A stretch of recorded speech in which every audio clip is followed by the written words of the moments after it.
Dear students, which one of the following is the macrovascular complication of diabetic mellitus? Options: retinopathy, neuropathy, nephropathy and stroke. വളരെയധികം പ്രാധാന്യമുള്ള ഒരു question ആണ്. പലപ്പോഴും ആൾക്കാർക്ക് തെറ്റുപറ്റാറുണ്ട്. മൈക്രോവാസ്കുലാർ complication and മാക്രോവാസ്കുലാർ complication ഉണ്ട്.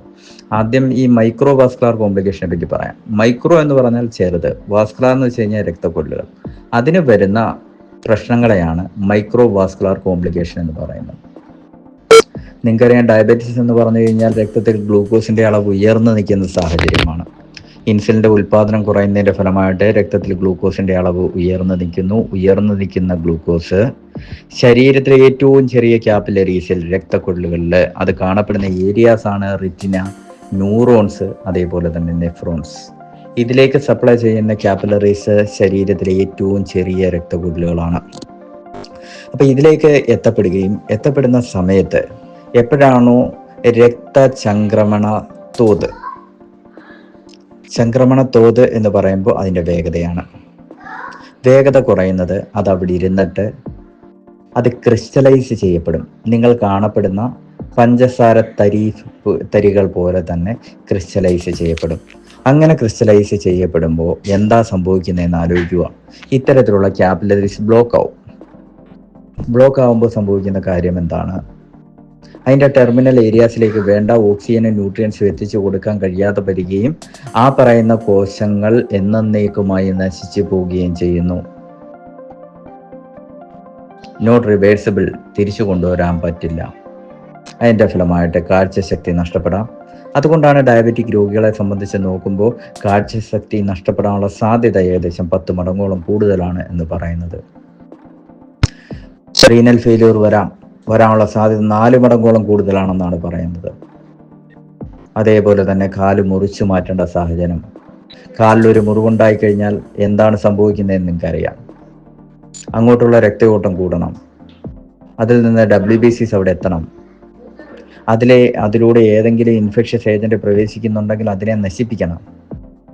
പക്ഷെ അങ്ങോട്ട് രക്തത്തിന് എത്താൻ കഴിയാത്ത രീതിയിൽ ഇത്തരത്തിൽ ബ്ലോക്ക് സംഭവിച്ചു കഴിഞ്ഞാൽ, എവിടെ വരെയാണോ ബ്ലോക്ക് സംഭവിച്ചിരിക്കുന്നത് അത്രയും ഏരിയയിലേക്ക് ഗ്രാജുവലി ഇൻഫെക്ഷൻ, അണുബാധയുണ്ടായിട്ട് അസെൻഡിങ് ഇൻഫെക്ഷനായിട്ട് മാറും.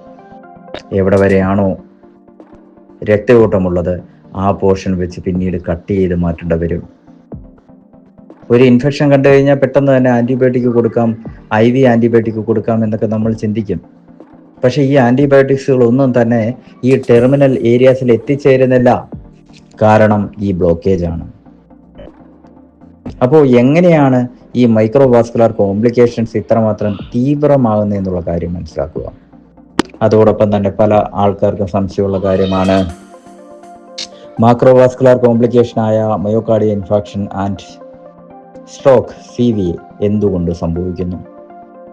ലോങ് ടേം ആയിട്ട് ഡയബറ്റിക്കായ പ്രമേഹ രോഗിയായ വ്യക്തികളെ സംബന്ധിച്ച് നോക്കുമ്പോൾ നമ്മുടെ ശരീരത്തിൽ നോർമലായുള്ള ഒരു വ്യക്തിയിൽ ഗ്ലൂക്കോസ് ആണ് പ്രൈമറി എനർജി സോഴ്സ് എങ്കിൽ, പ്രമേഹ രോഗികളെ സംബന്ധിച്ച് നോക്കുമ്പോൾ ഗ്ലൂക്കോസിൽ നിന്ന് അവർ ആഗ്രഹിക്കുന്ന സമയത്ത് ഊർജം കണ്ടെത്താൻ കഴിയാതെ വരുമെന്നുള്ളത് കൊണ്ട് തന്നെ ഫാറ്റിനെ ഇമ്മീഡിയറ്റ് എനർജി സോഴ്സ് ആയിട്ട് കരുതി വെക്കുന്നു.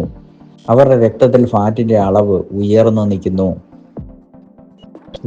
നിൽക്കുന്നതുകൊണ്ട് തെറ്റില്ല. പക്ഷേ വ്യായാമക്കുറവുള്ള ആൾക്കാരിൽ സ്വാഭാവികമായിട്ടും രക്തയോട്ടത്തിന്റെ വേഗത കുറയുന്ന സമയത്ത് ഇത് അവിടെയും ഇവിടെയും പറ്റി പിടിച്ചിരിക്കുന്നു. ശരീരത്തിലെ ഹാർട്ട്, അതേപോലെ ബ്രെയിൻ എന്ന് പറയുന്ന 2 വൈറ്റൽ ഓർഗൻസിലെ മേജർ ബ്ലഡ് വെസൽസിൽ ഈ ഫാറ്റ് അക്യുമുലേറ്റ് ചെയ്യുകയും ഫാറ്റി പ്ലേക്കായിട്ട് മാറുകയും ചെയ്യുന്നു.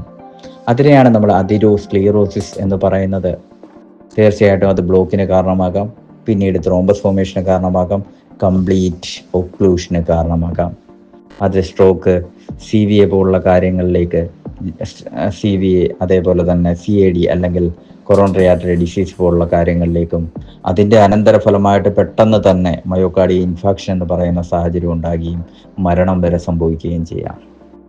സോ ഇവിടെ റൈറ്റ് ആൻസർ എന്ന് പറയുന്നത് മാക്രോവാസ്കുലാർ കോംപ്ലിക്കേഷൻ എന്നുള്ള ലെവലിലെ സ്ട്രോക്ക് എന്ന് പറയുന്ന കാര്യം മനസ്സിലാക്കാം.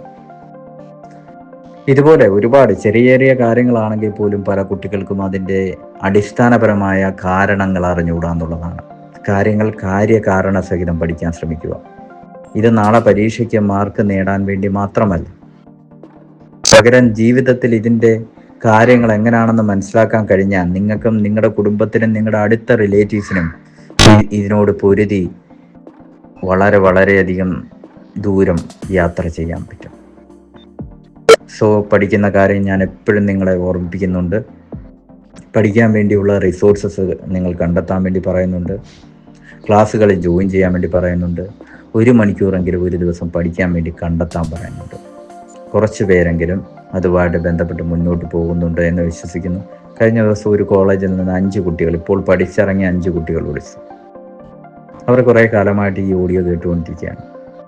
അവർക്ക് പഠിക്കണം, അവർക്ക് ഒരു ജോലി നേടണം എന്നുള്ളതിനേക്കാൾ ഉപരിയായിട്ട്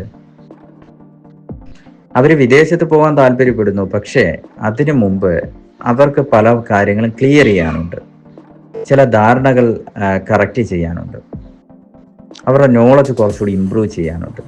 സോ ആ പ്രോസസ്സിങ് ടൈം വരെ അവർക്ക് ക്ലാസ് ജോയിൻ ചെയ്യണം. ഞാൻ പറഞ്ഞ ഇത്തരത്തിലൊക്കെ താല്പര്യത്തിൽ ആൾക്കാർ വരുന്നത് ചുരുക്കമാണ്. പക്ഷേ ഞാൻ പല ആവർത്തി പറഞ്ഞത് അവരെ ഒരു തരത്തിൽ അല്ലെങ്കിൽ മറ്റൊരു തരത്തിൽ മോട്ടിവേറ്റ് ചെയ്തിട്ടുണ്ടാവുമെന്ന് ഞാൻ പ്രതീക്ഷിക്കുന്നു. എനിവേ അവർ ജോയിൻ ചെയ്തു, ഒരു ഗ്രൂപ്പായിട്ട് ജോയിൻ ചെയ്തു. ഇത്തരത്തിൽ ഒരു തീരുമാനമെടുക്കാൻ താമസിക്കേണ്ട. നല്ല നല്ല ലക്ഷ്യങ്ങൾക്ക് വേണ്ടി പ്രയത്നിക്കാൻ തയ്യാറാവുക. Thank you.